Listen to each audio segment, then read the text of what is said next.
सत्संग सुनने वाले प्रेमी सज्जनों, आप सभी लोग जय गुरु वंदे आश्रम चितौना जालूपुर वाराणसी में गौर पूर्णिमा के पावन अवसर पर 3 दिवसीय कार्यक्रम में उपस्थित हैं। आज दूसरा दिन है।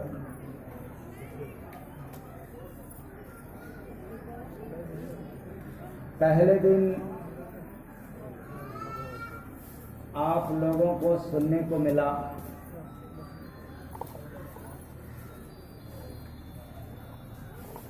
और उसके पूर्व आप लोगों ने कितना सुना और कितना घुना फिर कितना धुना, इसकी जानकारी लेते चलें। तो कितने लोगों को याद है कल भजन में क्या सुनने को मिला था? जो आज अभी आ रहे हैं, नहीं आने वालों की बात छोड़ दो, तो आ रहे हैं, अभी आते रहेंगे, 2-1 घंटा के बाद देखेंगे तो ये भी जगह फुल हो जाएगा। बाकी रात होते होते कितना जनता आएगी अभी उसका अनुमान नहीं है। जो कल से आए हैं और उनको कल सुनने को मिला, उनसे मैं जानना चाहता हूं, भजन याद है? कौन सा?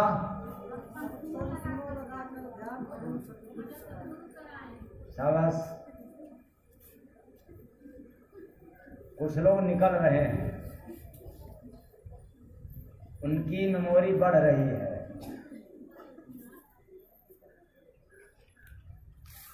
तो कल के कार्यक्रम में आप लोगों को भजन में सुनने को मिला था कि सत्संग सुनो लगा कर ध्यान, भजन सतगुरु कराएंगे। सत्संग सुनो लगा के ध्यान, भजन सतगुरु कराएंगे। भजन सतगुरु कराएंगे, भजन सतगुरु कराएंगे। सेवा सिमरन कर लो दान, भजन सतगुरु कराएंगे। सुमिरन कर लो दान, भजन सतगुरु कराएंगे।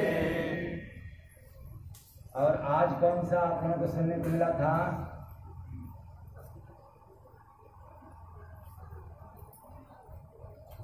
आज कौन सी भजन थी सुबह में? गुरु भक्ति में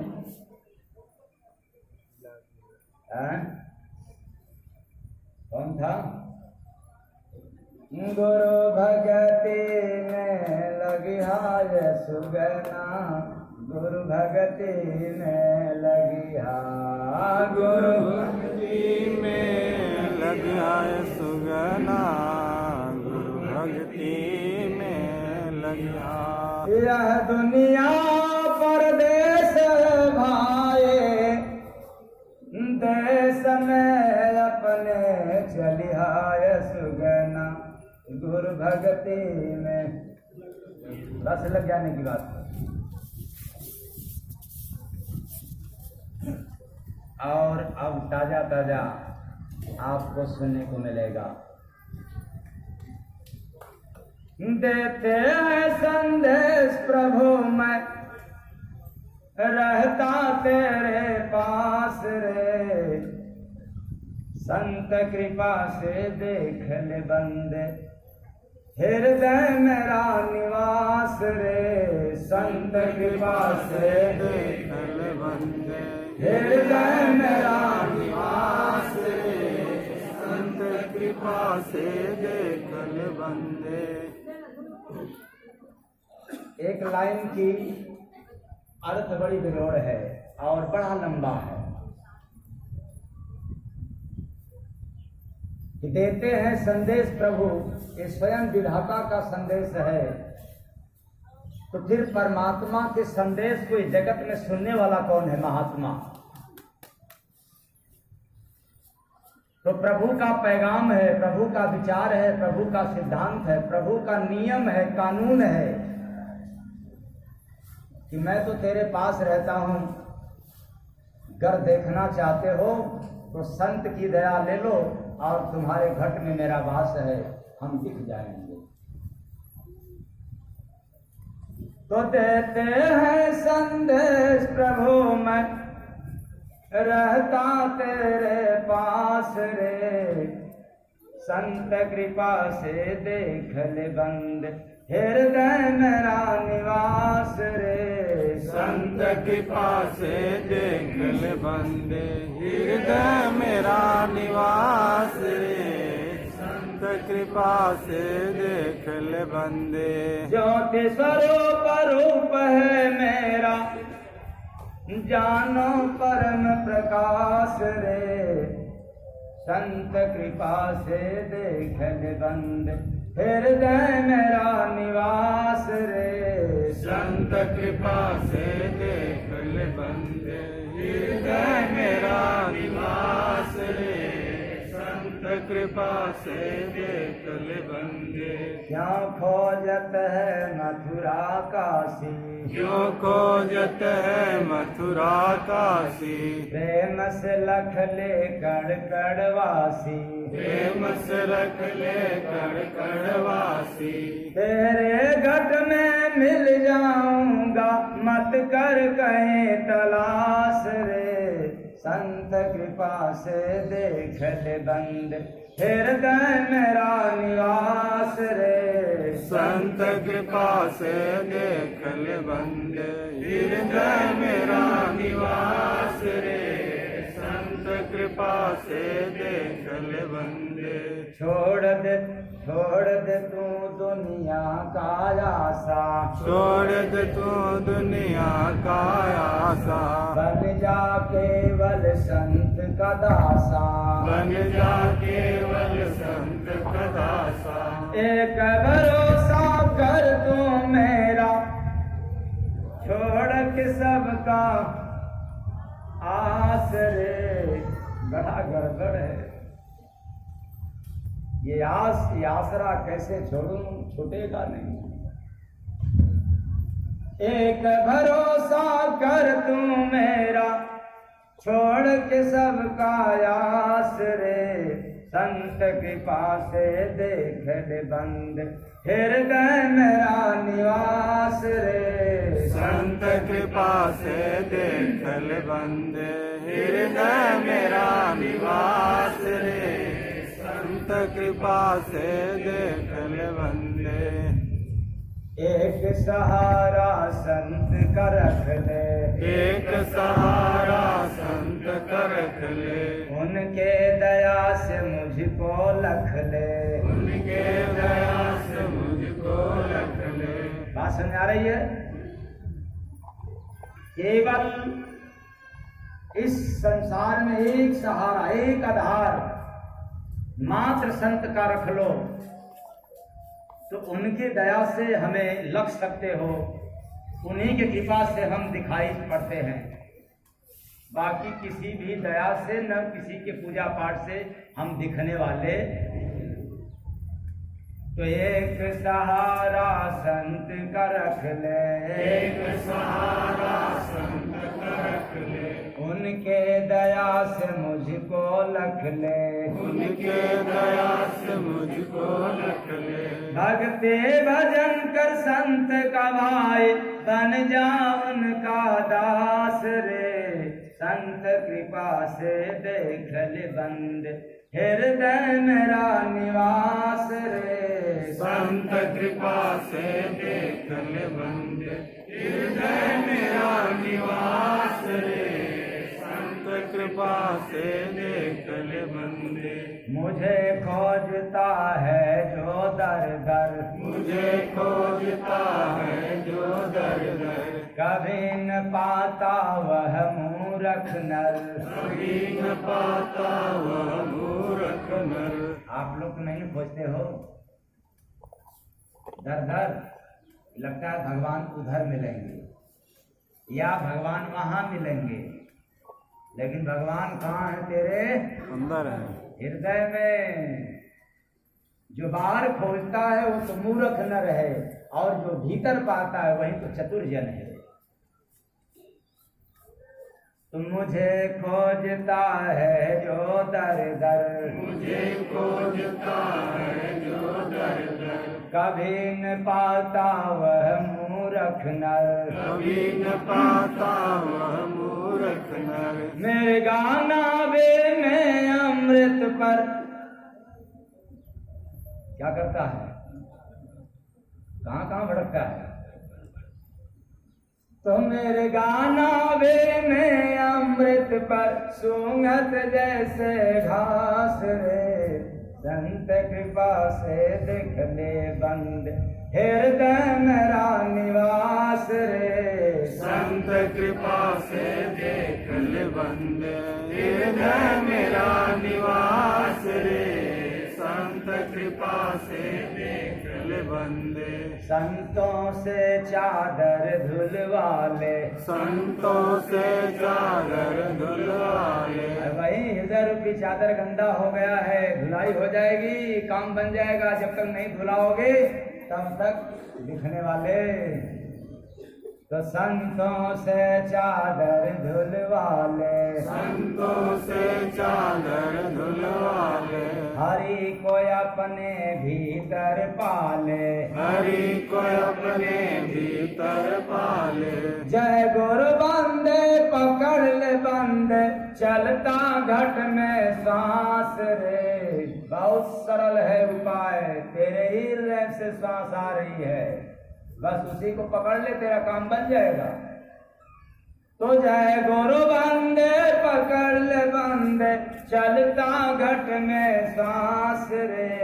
संत कृपा से देख ले बंद हृदय मेरा निवास रे। संत कृपा से देख ले बंद हृदय मेरा निवास रे, संत कृपा से देख ले बंदे।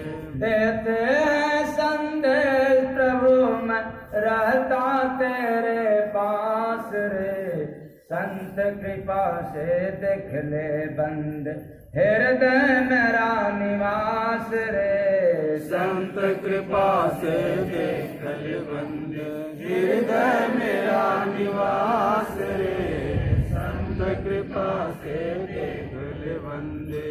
साहेब सबका, साहेब सबका।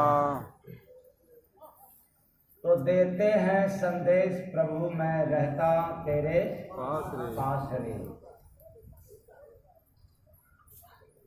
बात बड़ी अनमोल है, बहुत ही बेजोड़ है। प्रभु तो पास है, निकट है, नियरे है, घट में है, कण कण में है, जर्रे जर्रे में है, रोम रोम में है, स्वर्ग में भी है, नरक में भी है, आकाश में, जमीन पर भी है, पाताल में भी है। वो कहाँ नहीं है, लेकिन मूर्ख नर कहाँ जहां तहां खोज रहा है।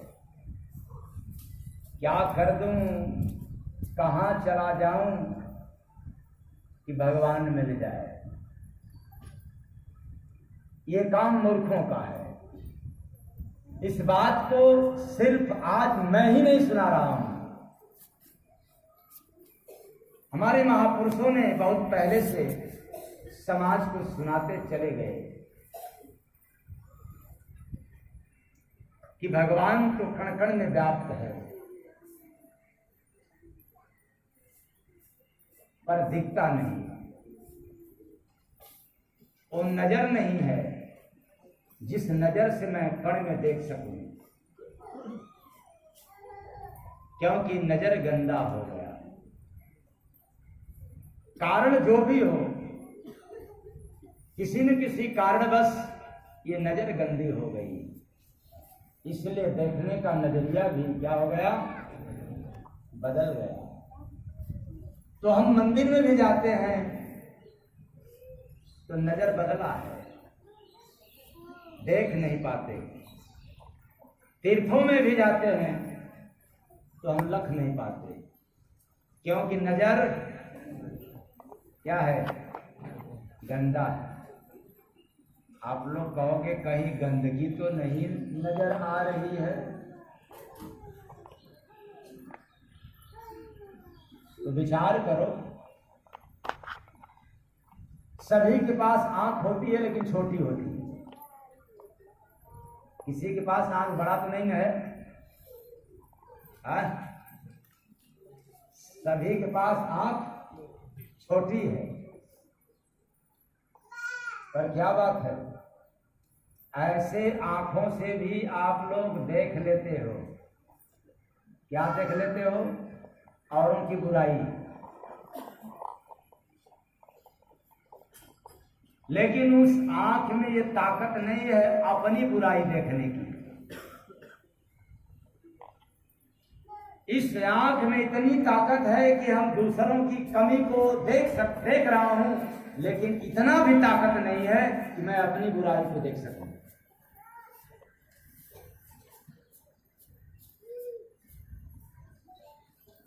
तो इस संसार को कौन बनाया? ओंकार अर्थात परमात्मा। आसमान को कौन बनाया? परमात्मा। परमात्मा। ये सूरज और चांद को किसने बनाया? तारा को किसने बनाया?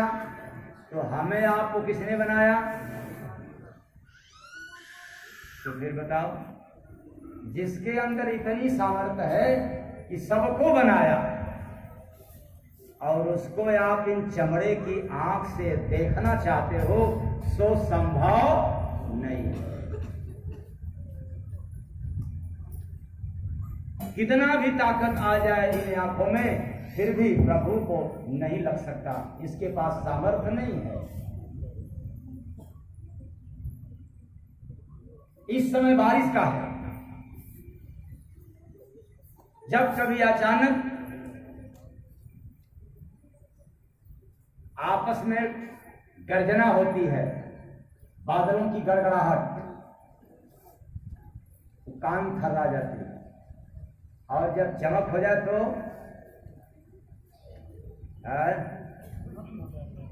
आंखें क्या हो जाती है? बंद हो जाती है। अब कोई आंख खोल करके देखना चाहेगा कि उधर चमक रहा है, जरा देखूं। इन आंखों में ताकत नहीं है। तो फिर सृष्टिकर्ता को हम कैसे देख सकते? क्योंकि वो तो अलग है। अब हम अलग को पलक के द्वारा नहीं देख सकते। उस अलग को देखने के लिए पलक तो बंद करना ही पड़ेगा। तो दोनों आंखों की पलक जब बंद होगा और ध्यान की मुद्रा में जाएंगे, किसी संत सद्गुरु की दया होगी, तब क्या होगा? देते हैं संदेश प्रभु मैं रहता तेरे पास रे, संत कृपा से देख ले बंदे। दया हो गई किसकी? संत की। संत की। उस अलग को लखा जा सकता है, लेकिन पलक के द्वारा नहीं। ये तो बड़ा डरपोक है, इसको तो डर है हर कदम कदम पर, पग पग पर, इसलिए हम लख नहीं सकते। लेकिन उस अलख को लखा जा सकता है, बस एक उपाय से, एक कारण, एक माध्यम, एक आधार से। वो कौन सा है? जब संत की कृपा मिल जाए, दया मिल जाए, तो याद रखना है संत की दया मिलती कैसे है। जब तक इसके विषय में जानकारी नहीं होगा, आप संतों की दया से वंचित रहेंगे। तो संत की दया मिलती है राम की कृपा से। अब लोग ये तो और उल्टी बात है। संत की कृपा भी अगर किसी को मिलता है तो किसकी दया से? जब राम की दया हो गई तो फिर जरूरत क्या संतों की दया पाने की? यही बात ना। ऐसे ही भ्रम में तो जीवन बीत रहा है। तो जब राम की कृपा होती है, राम की दया होती है, तब संतों का सानिध्य मिलता है, संतों का शरण मिलता है।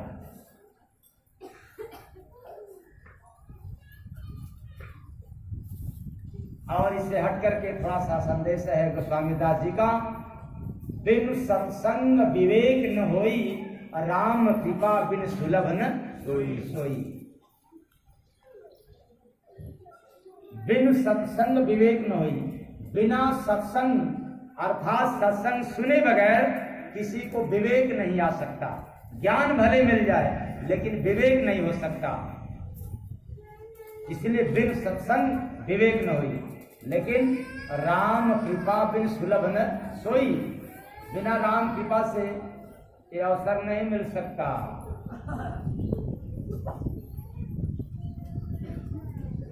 तो फिर बताएं, सत्संग कहाँ सुनने को मिलेगा? हाँ, वेद सुनाएगा सत्संग? वेद में तो लिखा है भगवान के बारे में। क्या वेद से सत्संग आपको मिल जाएगा? पुराणों में तो है भगवान के विषय में ढेर सारी गाथाएं कथाएं है, लेकिन पुराण आपको सत्संग सुनाएगा? न वेद सुनाएगा, न पुराण सुनाएगा, न पुराण सुनाएगा। इस जगत में सत्संग सुनाने का अधिकार केवल केवल संतों को मिला है। इसलिए संत का मिलना तय हो गया, प्रभु की कृपा आपके ऊपर हो गई।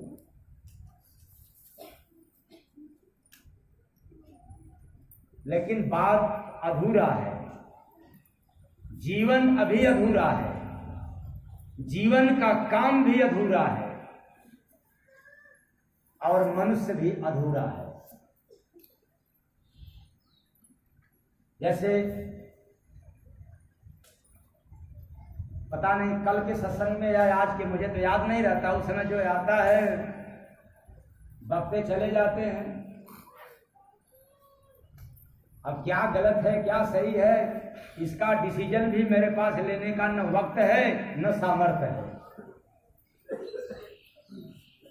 और न पुरानी बात को मैं याद कर सकता हूं, क्योंकि इतना मेरे पास जबरदस्त मेमोरी भी नहीं है,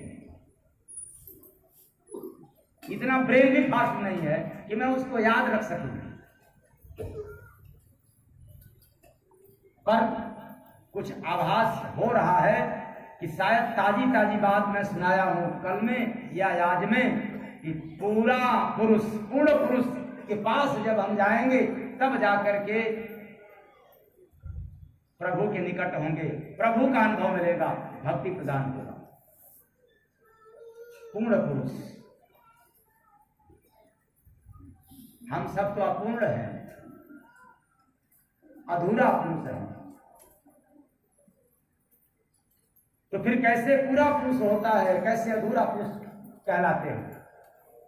क्योंकि अधूरा पुरुष हमेशा भिखारी बना रहता है। क्या बना रहता है? भिखारी। भिखारी हमेशा मांगा करता है, दे दे राम, दिला दे राम, देने वाला देते रहो, देते रहो, इतना देते रहो पेट कभी न भरे, खाली रहे, देते रहो, देते रहो।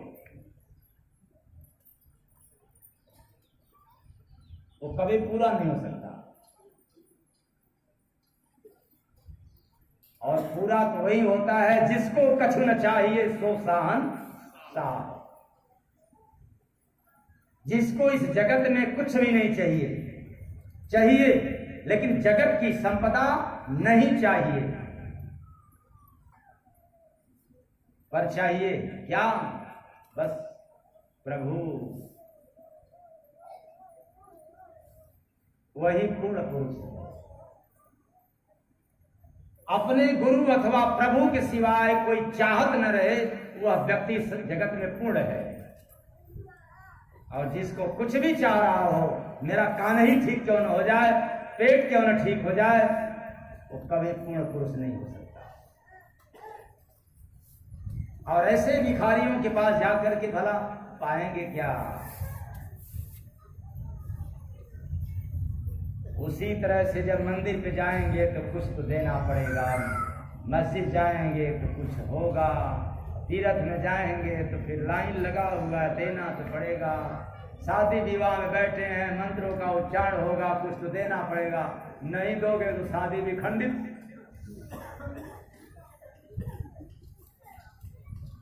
दुकान तैयार करवाए हो तो कुछ देना पड़ेगा, मकान बन गया है तो कुछ देना पड़ेगा। यहाँ सब तो मांग है, कुछ चाहत है। ऐसे लोग अपूर्ण पुरुष हैं। और इन लोगों के जीवन में पूर्णता कभी आ नहीं सकती। ऐसे लोगों को आप अपने जीवन की डोरी पकड़ा दिए हो। बताओ, अंधा गुरु और बहिरा चेला, अहोय नरक में ठेलम।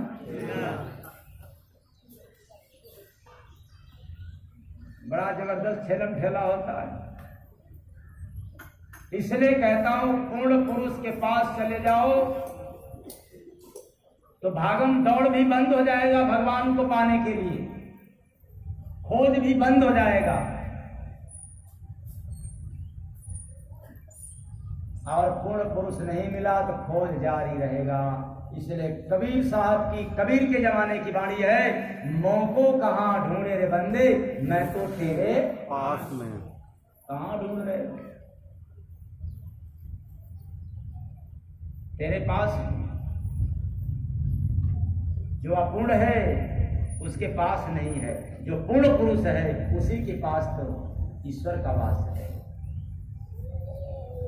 इसलिए उसको भटकने की आवश्यकता नहीं है। और न आपको भटकाता है, न आपको जंत्र मंत्र तंत्र में फंसाता है, न वेद पुराण में, न कथा गीता वेद पुराण में। वो तो सीधे कहता है, क्या मूर्ख नर, प्रभु तो कण कण में व्याप्त है, कहीं खोजने की जरूरत नहीं है। खुदा को देखना है तो खुद में देख लो। खुदा को देखना है तो खुद में, स्वयं में झांक कर देख लो। क्योंकि वो तो सर्वत्र है, तो खुद में भी है। बस देखने की जरूरत है, झांकने की जरूरत है, लखने की आवश्यकता है।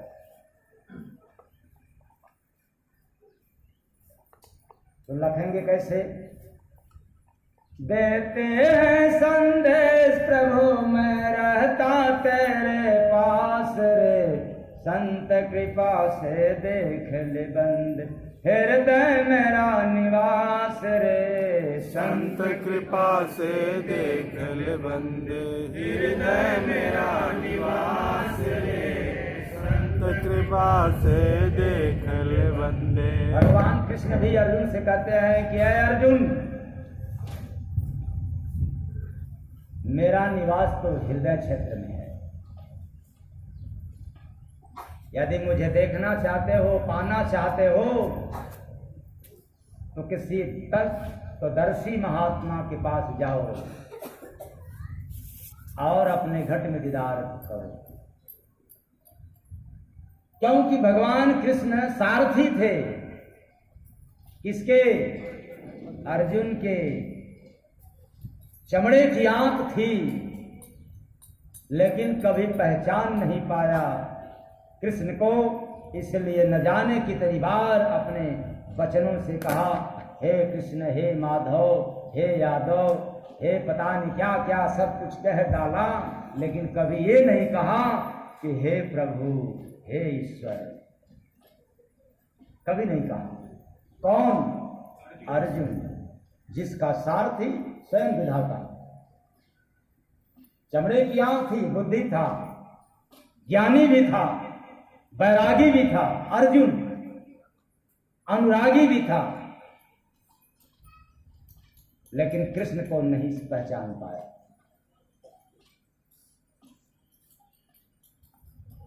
तो जब तक दिव्य दृष्टि नहीं हुआ, अर्जुन कृष्ण को नहीं देख सका।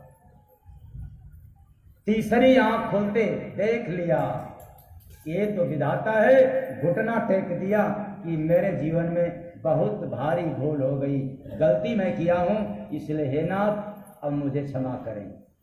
मैं जान गया कि आप माधव केशव नहीं है, आप तो स्वयं साक्षात परमात्मा है। इसलिए जो मेरे से गलती हुआ है, इसके पहले आपको केशव माधव जो भी कुछ कहा हूं, मुझे क्षमा करें। सरेंडर हो गया। और अभी हम लोग इसलिए नहीं सरेंडर होते हैं कि अभी हमें कुछ पता होता नहीं है, इसलिए तो दर दर भटक रहा हूं, खोज रहा हूं भगवान को पाने के लिए, देखने के लिए।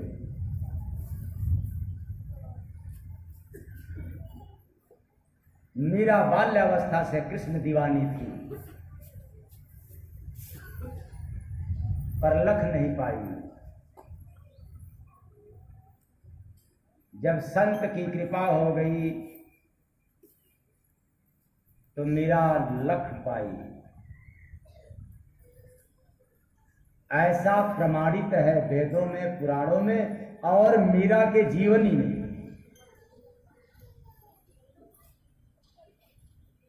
इसलिए गोस्वामी दास जी को भी लिखना पड़ा कि नियरे है सुझत नहीं, लानत ऐसी लानत ऐसी जिन। तुलसी या संसार को हुआ मोतियाबिंद। क्या हो गए हो? मोतियाबिंद। पूछना है तो जाकर के गोस्वामी दास जी से पूछ लेना कि आपने पूरे संसार को क्यों कह दिया कि तुलसी या संसार को अभयो मोतिया बिंद। तुलसी बाबा बड़े खतरनाक थे। इतनी घात लगाने वाली बाणी कि नियरे है सुझत नहीं, वो तेरे पास है, तुमने देख नहीं। लानत ऐसी जिन। तुलसी यह संसार को भयो मोतिया बिंद। ये सबको मोतिया बिंद हो गया है। पूरे संसार वासियों को रामचरितमानस के अनुसार मोतिया बिंद हो गया है।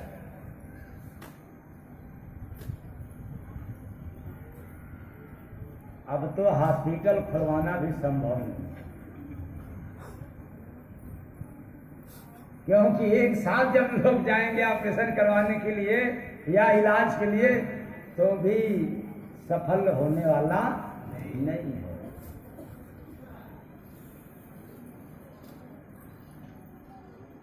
और हो सकता है कि स्वामी बाबा के जमाने में समरबाई नहीं होता रहा होगा बीमारी में, मोतिया बिंद था इसलिए लिख दिए। अब तो हम लोगों के जमाने में समरबाई हो गई, जो मोतिया बिंद का बाप है।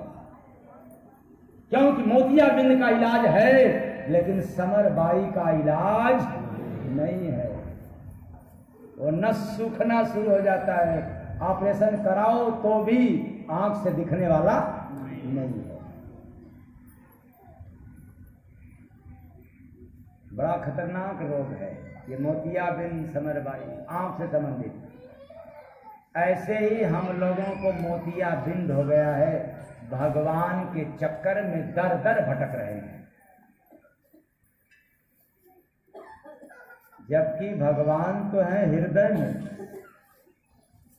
घट में, शरीर में। तो फिर आप लोग कहोगे यह तन तो नश्वर है, क्योंकि वेद कहता है, सारे संत महात्मा कहते हैं कि ये नश्वर चोला पाए हैं, तो फिर कैसे इसमें वास हो सकता है? बात तो सही है। यह तन है उधार का बंदे, घट भीतर है जय गुरु बंदे। यह तंतु उधार का है, उधार में मिला है। लेकिन याद रखना, शरीर को देने वाला कौन है? उधार में तो जरूर मिला है, पर देने वाला कौन है? काबहू कारी करुणा नर देही।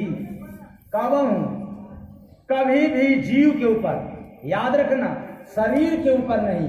शरीर नश्वर है, जड़ है, अधर्मी है, इसलिए प्रभु की कृपा शरीर पर नहीं होती है, प्रभु की कृपा जीव पर होता है। जिस जीव के ऊपर कृपा हो जाती है प्रभु की, उसको सुंदर चोला, ये मानव का कपड़ा मिल जाता है। ये मानव का खोल पाए हैं हम सब, ये बहुत सुंदर कपड़ा है।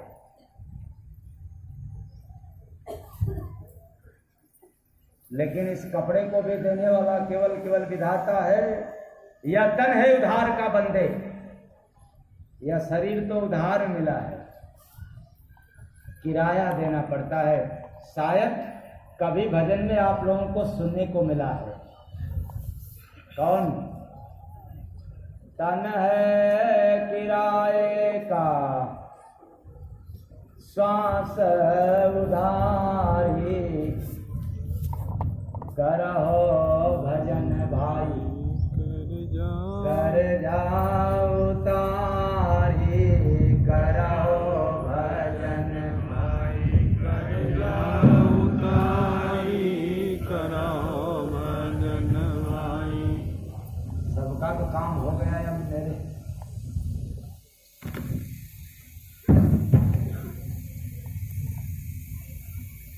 कौन था भजन?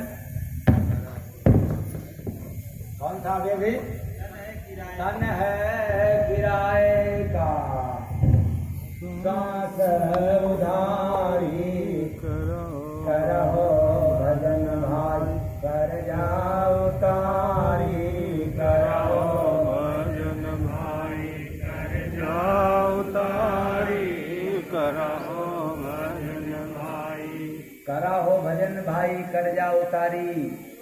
यह जो देह मिला है मानव तन, इसका किराया अदा करना पड़ता है, और इसका किराया है मात्र भजन। क्या है? भजन। और भजन करोगे तब जाकर के पैगाम सुनाई देगा। किसका? देते हैं संदेश प्रभु में, फिर पैगाम मीन संदेश सुनने को मिल जाएगा।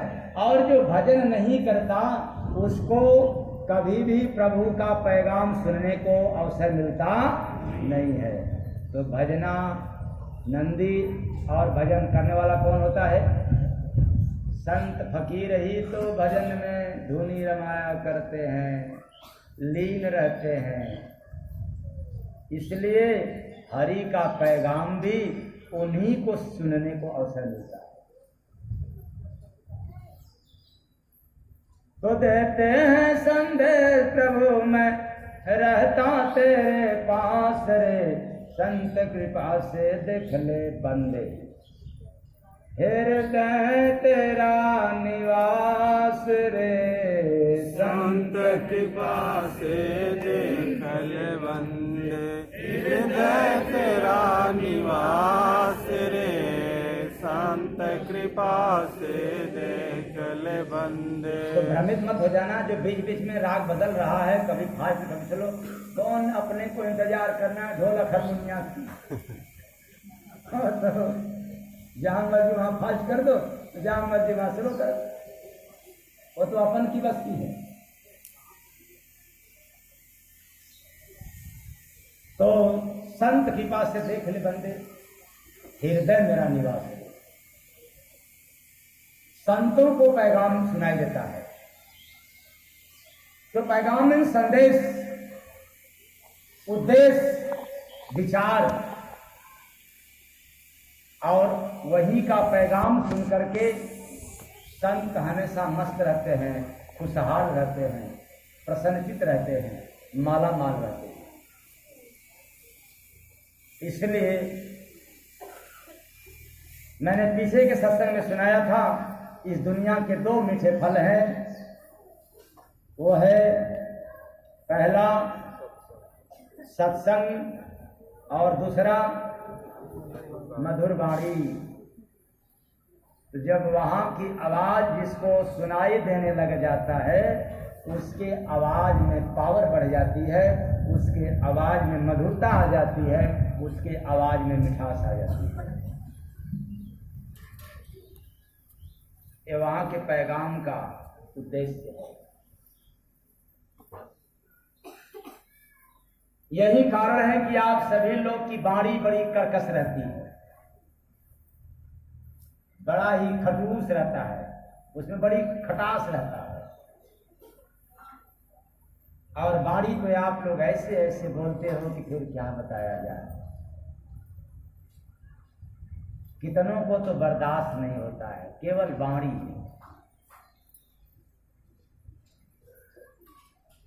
और फिर आज इस कार्यक्रम में याद दिलाना पड़ा कि ऐसी वाणी बोलिए,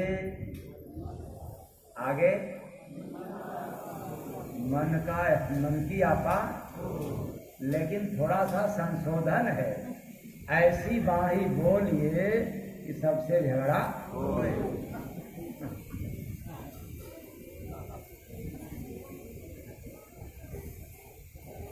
यही आप लोग करते हो ना। पर उसे कभी न बोलिए जो आपसे तगड़ा हो। ऐसी ऐसी वाणी आप लोग बोला करते हैं। आपको मालूम होना चाहिए कि वाणी 4 प्रकार की होती है, और वह है बैखरी, मध्यमा, पैसंती और परावाणी। ये 4 प्रकार की होती है। अभी तो आप लोग एक ही प्रकार जानते हो, बस बोल दो जीवा से, ओठ से जो भी निकल जाए कोई बात नहीं, निकल गया से निकल गया, चाहे जो निकला, राम निकला, चाहे काम निकला, चाहे आम निकल गया, अथवा दाम, चाहे निकाम निकल गया से निकल गया। बड़ा घातक है। हम सब अपने ही वाणी का गुलाम होते करते हैं, अर्थात अपने ही वचनों का गुलामी करते हैं। इसलिए वचन को तो तौल करके बोलना चाहिए, और इतना तौल करके निकालो, इतना तौल करके बोलो कि फिर कबीर साहब की वाणी यहाँ पर सत्य हो जाए कि ऐसी वाणी बोलिए कि मन की आपा होए। औरन को शीतल करे, आपको शीतल होए। ऐसी वाणी तो तब आएगा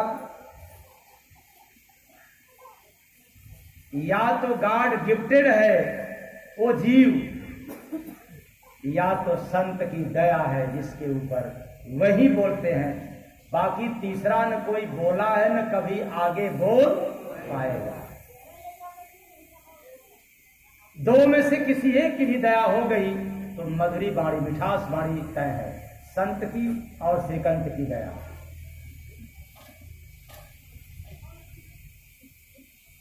तो बैखरी वाणी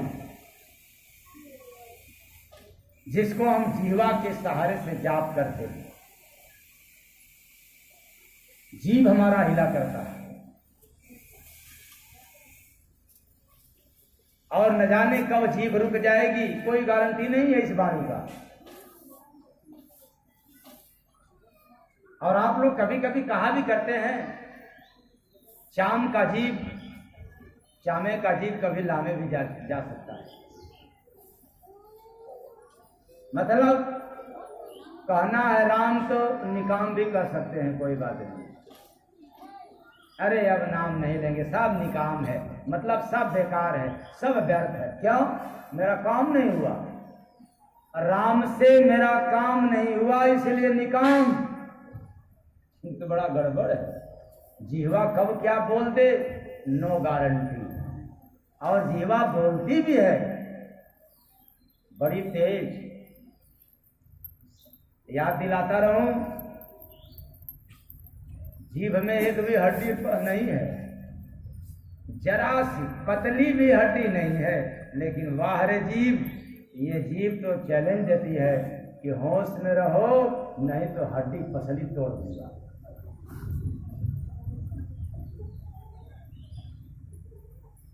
ये सब है बैखरी बाड़ी में। यदि जीवा द्वारा कोई जाप करने वाला साधु हो तो भी खतरनाक है, समझे रहना। अंधा गुरु बहिरा चेला, मांगे गुड़ थमावे केला।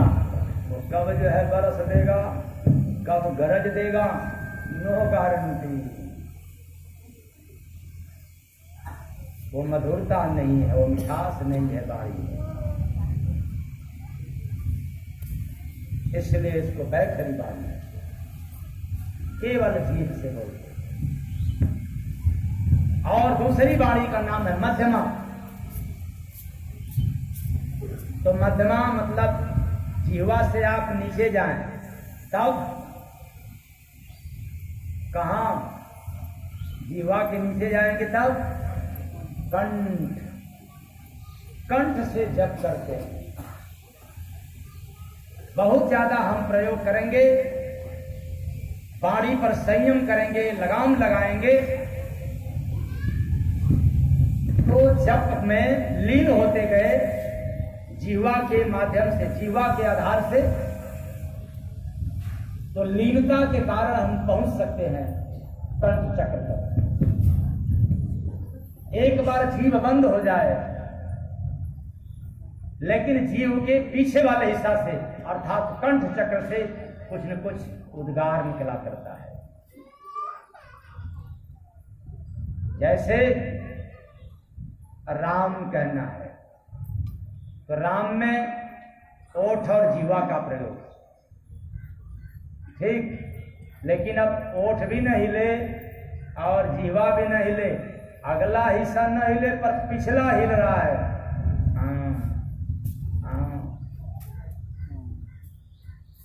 बात आई समझ में? जीव का अगले हिस्से का पावर समाप्त, लेकिन पिछले का है।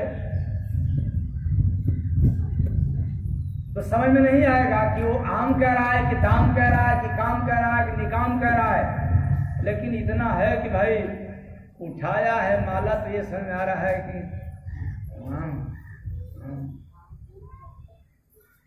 तो प्रभु का ही नाम ले रहा है। और एक कंठ चक्र, दुर्गा का वास, आद्या महाशक्ति का वास, अपने ऊपर नहीं जाने देती है।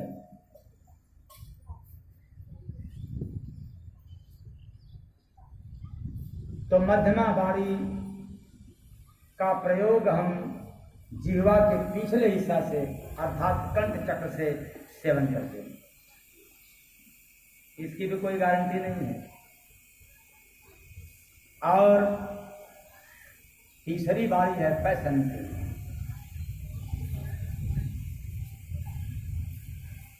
अब इस बाड़ी का प्रयोग हृदय क्षेत्र से होता है। न ओठ की जरूरत, न जीवा की, न कंठ की आवश्यकता, सब बंद रहे कोई बात नहीं, लेकिन हृदय में जब चल रहा है और अपने आप चल रहा है, अंदर से चल रहा है। क्या कहते हैं इस बाड़ी को? पैसेंटी, अपने आप चलने वाला। तो अपने आप तो क्या चलता है भाई? श्वास, श्वास तो अपने आप है। ये अजपा जात है, श्वास अजपा है। इसलिए आप यदि नाम को श्वास से जोड़ लिया तो आप सीधे अजपा जाप में चले गए, और अजपा जाप सीधे आपको ये ब्रह्मा से, विष्णु से, महेश से और आद्या महाशक्ति के लोकों से पार कर देता है।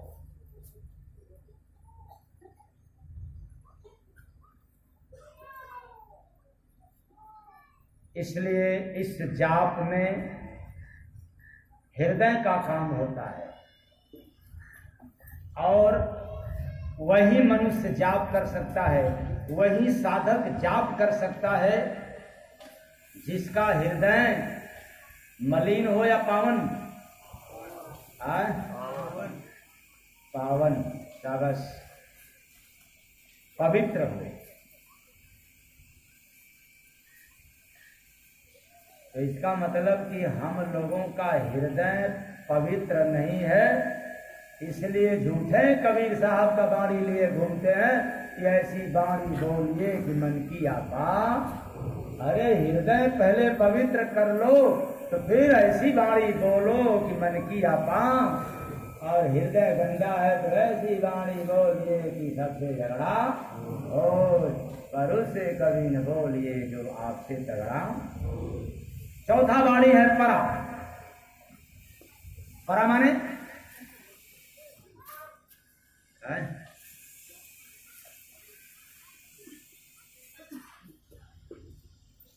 परा बाणी, परा अपरा। अपरा मतलब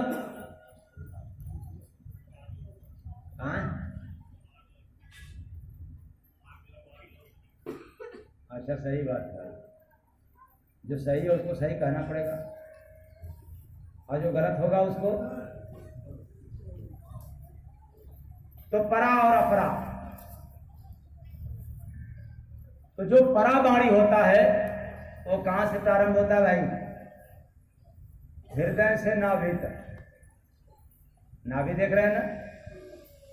और उसके बाद हृदय, नाभि भी गड़बड़ और क्या गड़बड़? हृदय भी गड़बड़। तो यहां से जो भी जप करेगा या वाणी का प्रयोग करेगा तो अच्छा निकलेगा कि बुरा?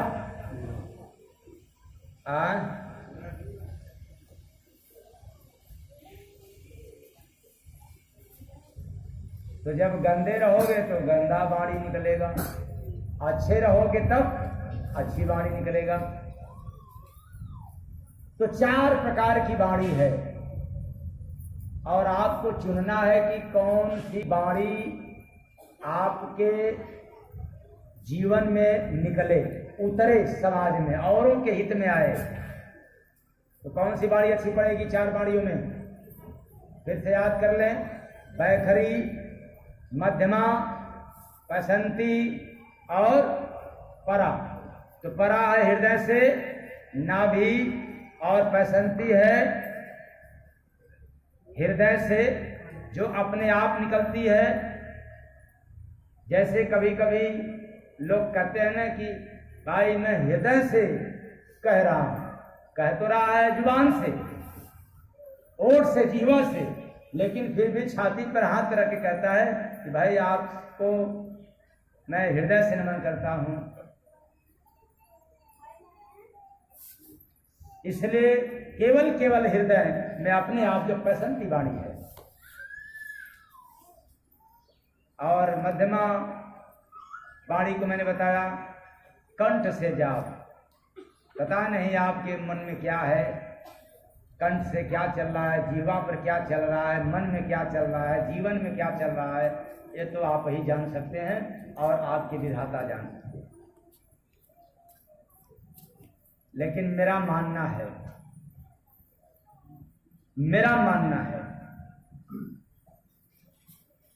कि हृदय जिसका पाक साफ है, मैं चैलेंज के साथ कह रहा हूं कि जब स्वतः स्वयं वाणी निकलती है, दिल से वाणी निकलती है, वो जीवन में सफल होता है, सार्थक होता है और जीवन धन्य हो जाता है। लेकिन हृदय गंदा है तो किसी भी क्षेत्र से वाणी आपके जीवन को परिवर्तन नहीं कर सकता, बल्कि बिगाड़ देगा। इसलिए मैं वरीयता देता हूं यहां पर पैसंती वाणी को। लेकिन शर्त इस पर यही रखा हूं कि हृदय पवित्र होना चाहिए। तो हृदय पवित्र कैसे होगा?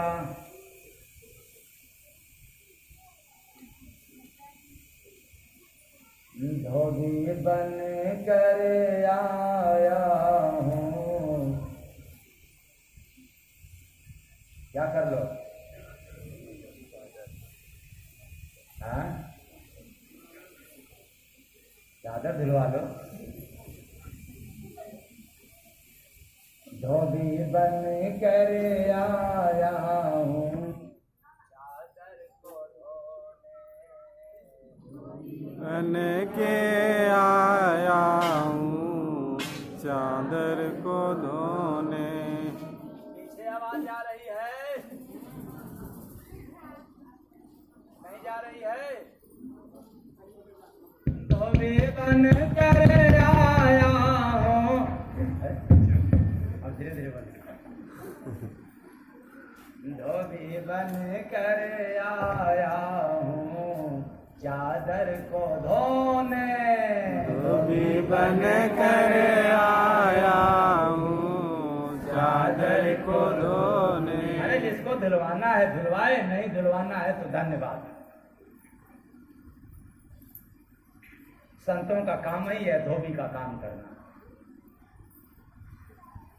इसलिए जिसका हृदय पवित्र हो गया, जिसका दिल लग गया संतों के चरण में शरण में, उसका हृदय पवित्र होना तय है और हृदय से निकली हुई वाणी खुदा मंजूर करता है। प्रेम से बोलिए सतगुरु भगवान की जय। इसलिए कभी कभी भजन से सुनाता हूँ, सच्चे हृदय से प्यार कर। ऐसा मत कहना सच्चे मन से प्यार कर। अरे मन तो मन, वो तो बेपरवाह है, वो तो चंचल है। मन अकेला कभी शुद्ध नहीं हो सकता।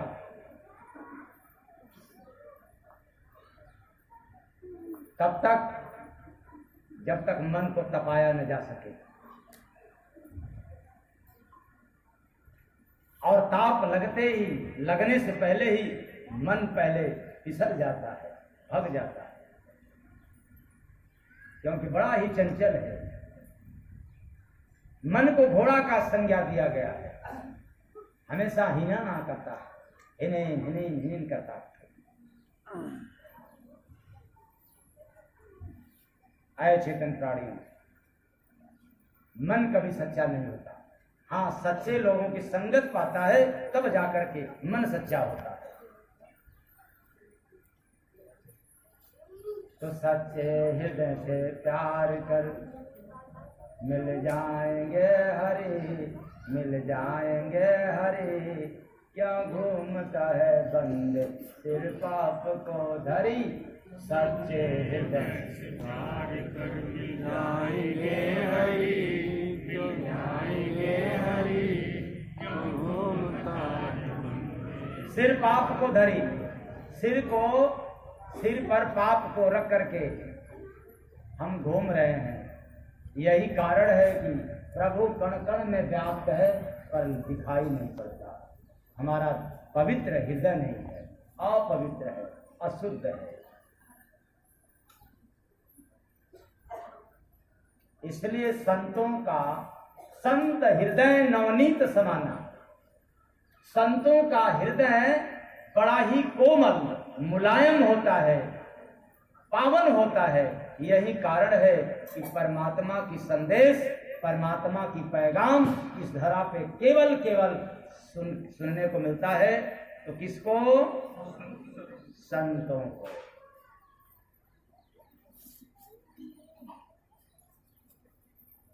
तो देते हैं संदेश प्रभु, मैं रहता तेरे पास रे। संत कृपा से देख ले बंदे, हृदय मेरा निवास रे। संत कृपा से देख ले बंदे, हृदय मेरा निवास रे। संत कृपा से देख ले बंदे। राम का प्यारा संत जगत में संत का प्यारा राम यहीं पर है, यहीं पर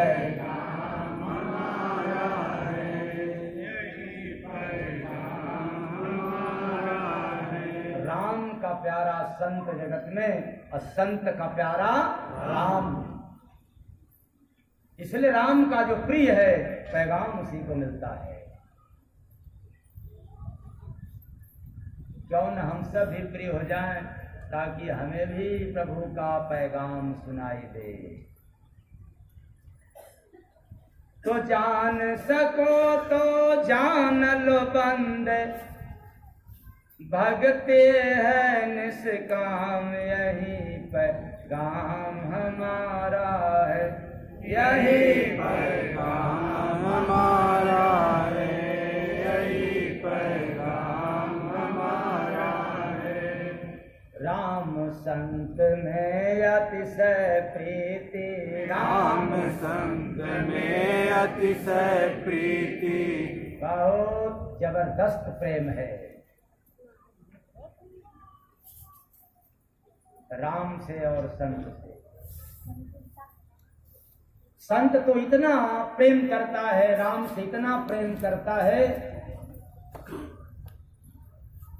कि राम का दुल्हन बनने को तैयार है। अपने आप को सिद्ध कर दिया, साबित कर दिया कि मैं तो राम की दुल्हन हूं। इतना प्रिय।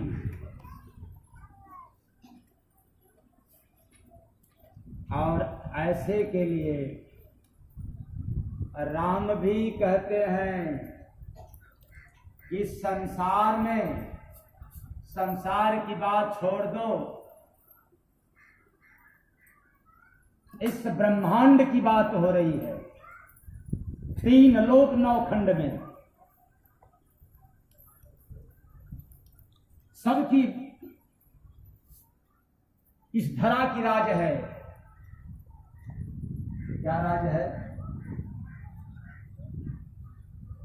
क्या राज है? कुछ पता होता है? कुछ आता पता नहीं। इस ब्रह्मांड में भी यदि कोई मुझे प्रिय है तो मेरा भक्त है। यही कारण है कि भगवान राम अपने प्रिय भक्त सबरी से मिलने के लिए गए। सारे नियम कानून को त्याग दिया।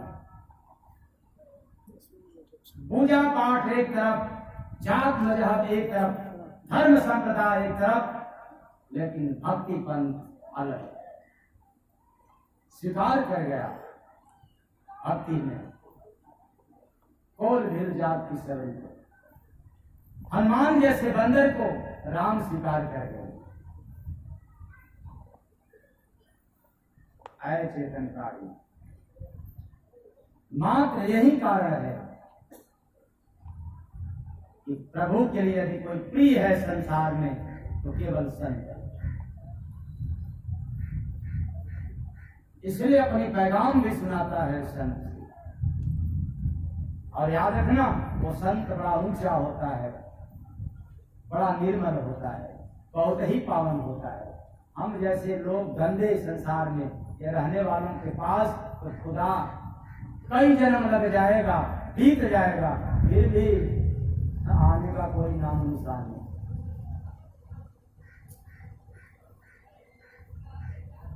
आए चेतन प्राणियों, राम संत में अतिशय प्रीति, राम संत में अतिशय प्रीति, जानत सोई मन को जीती, जानत सोई मन को जीती। अनुभव होगा भजन से भाई, भजलो सतगुरु नाम। इसका नाम है, आप लोग तो राम रहमान जपते हो।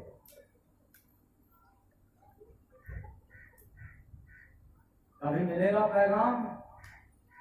याद रखना, जब भगवान को संत प्रिय हैं तो संत का वचन का जब पालन करने लग जाओगे, बस संतों की वचनों का पालन कर लो, खुदा के बंदे हो जाओगे।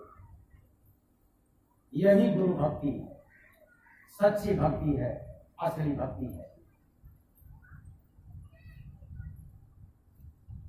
और हम लोग हैं अज्ञानी पुरुष, पालन नहीं कर पाते।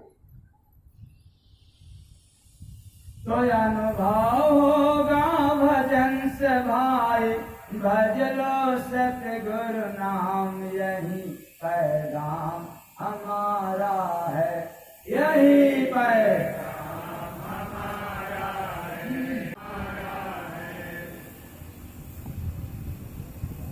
इसलिए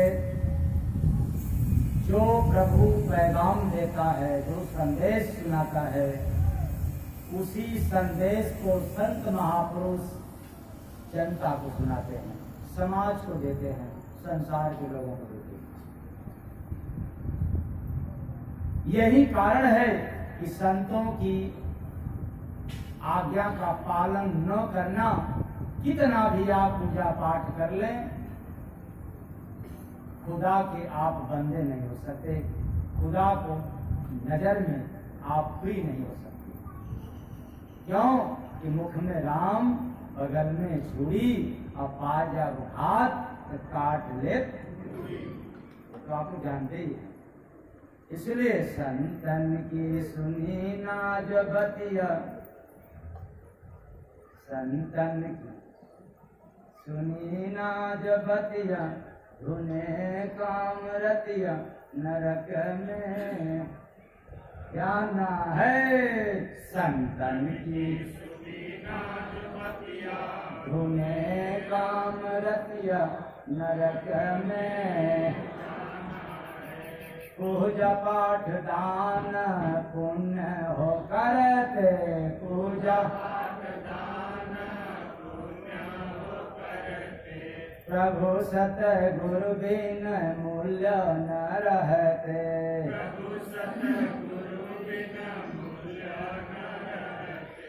आखिर सजा चल पाना, नरक में जाना है, आखिर सजा चल पाना, नरक में जाना है।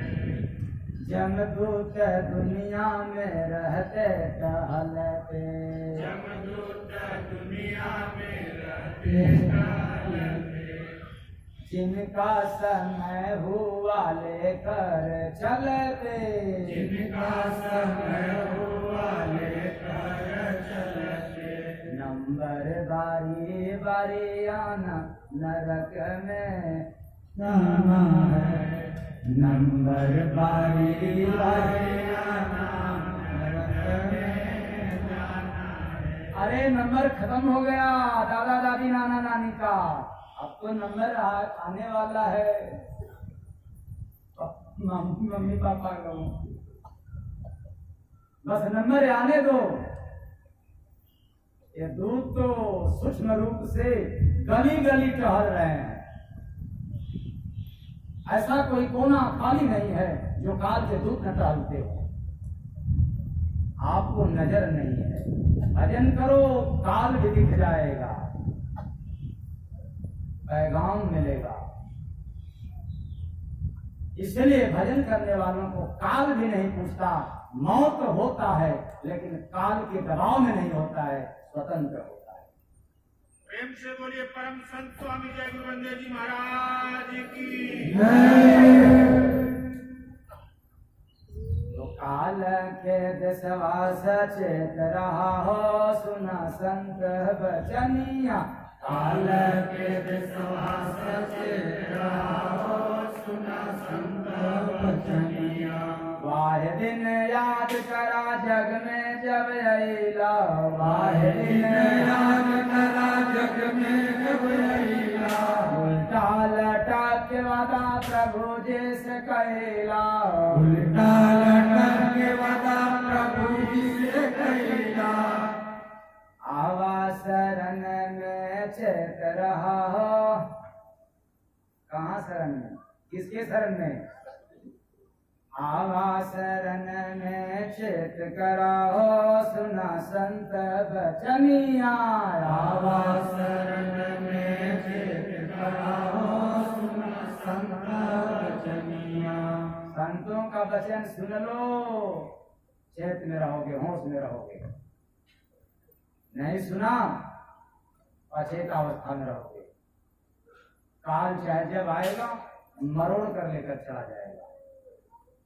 सब धरा का धरा रहेगा, कोई कुछ नहीं कर सकता। तो संत दर्शन करो, संत दर्शन करो और सत्संग सुनो। मेरा दावा है नैया निकल जाएगा। संत दर्शन करो और सत्संग सुनो। मेरा दावा है नैया निकल जाएगा। भजन भक्ति करो और सेवा चुनो। मेरा दावा है नैया निकल जाएगा।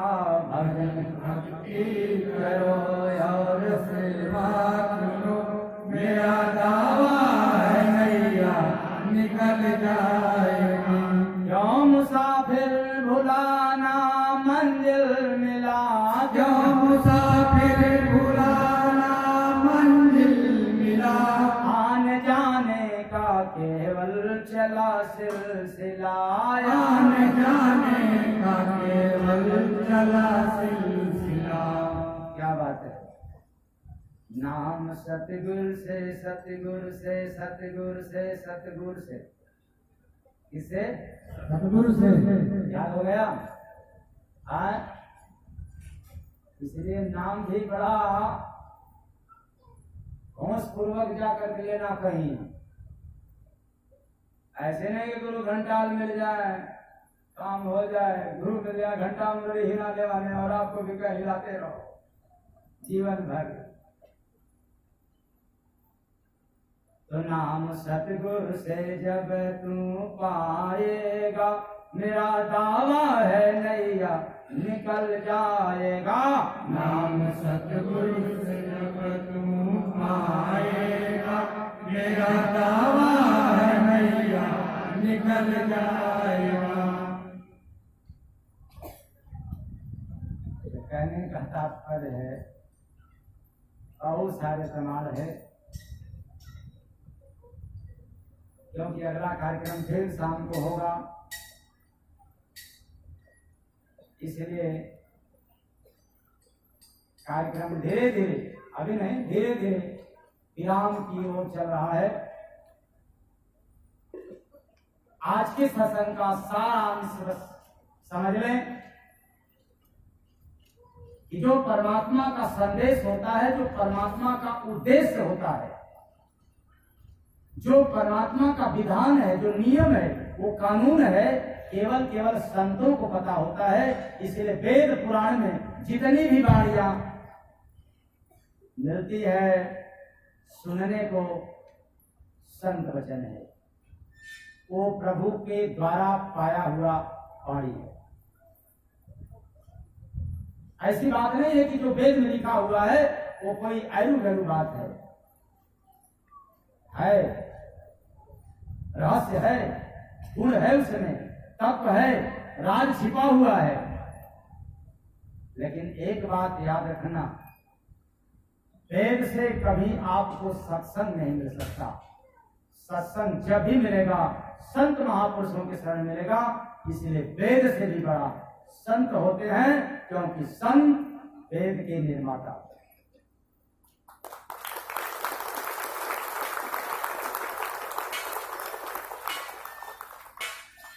तो देते हैं संदेश प्रभु में रहता तेरे पास रे।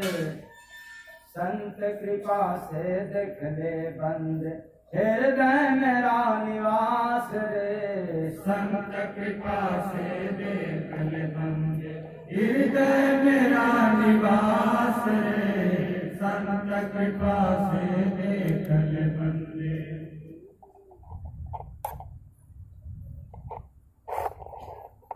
वेद का भेद इतना आसान नहीं है। संत इसके दाता होते हैं। वेद की बात सुन करके आप भेद में हो जाओगे, फंस जाओगे, उलझ जाओगे। जब वेद के दाता से हम मिलेंगे तो वेद से भी, पुराण से भी, पुराण से भी निकल जाएंगे और भवसागर पार हो जाएगा। बस आज इतना ही।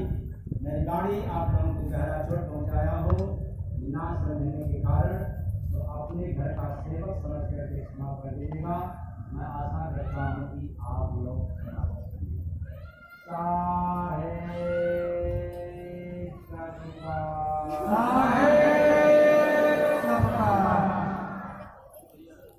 शाम को 6 बजे से कार्यक्रम प्रारंभ हो जाएगा।